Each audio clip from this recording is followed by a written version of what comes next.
Don't forget to like, share and subscribe to my channel and hit the notification bell button for my future videos. Thank you.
Landong Juan Jr.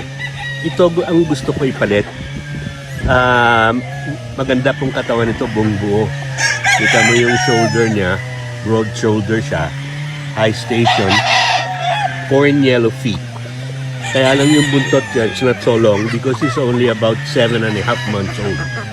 So if you're gonna use him October, November, perfect po ito. He's 7.5 months old. Ito ang gusto ko ipalit sa original na sweater na pili mo kasi parang kulang po yung katawan. Ayoko ipadala sa inyo, sir. Medyo mapapahiya kami. Medyo hindi maayos yung katawan niya. Pero ito po, buong buo.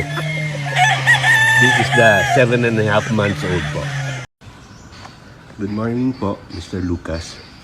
These are the two, actually 4 yan sila. They're all sisters po. Lemon 84s. Pareho po sila. Yan po. Magaganda po yung station. Buong buo yung katawan. Ito po isa.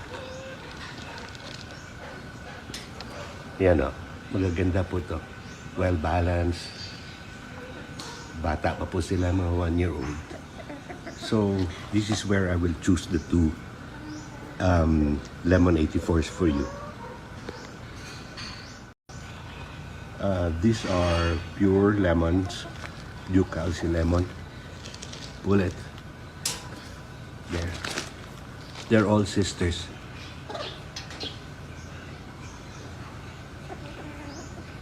Maganda na po yung mga station, balance po yung mga katawan, balance po yung mga buntot.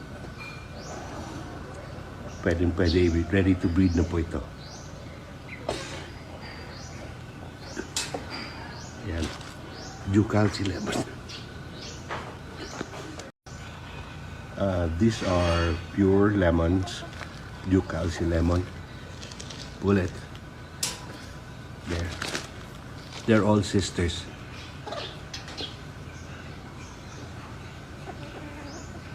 Maganda na po yung mga station. Balance po yung mga katawan. Balance po yung mga buntot. Pwede, ready to breed na po ito. Yan. Ducalci lemon. This is our white Kelso pen. This is the brood cock. Brood this side. And those are the pullets. White Kelso.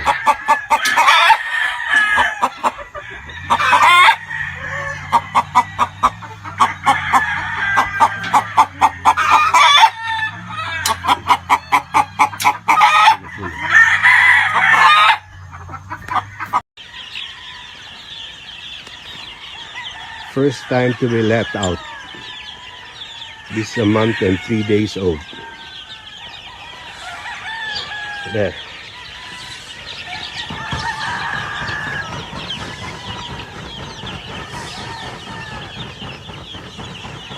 First time. Hugas ka mo to. Kaya nag-ano ka. Nandun sa masakit. Hugas lang man kinakamot.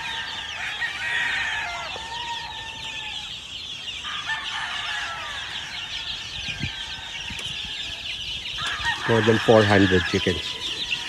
400 chicks more.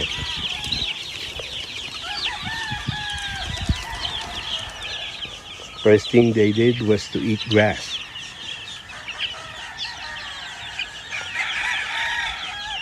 There's some more inside.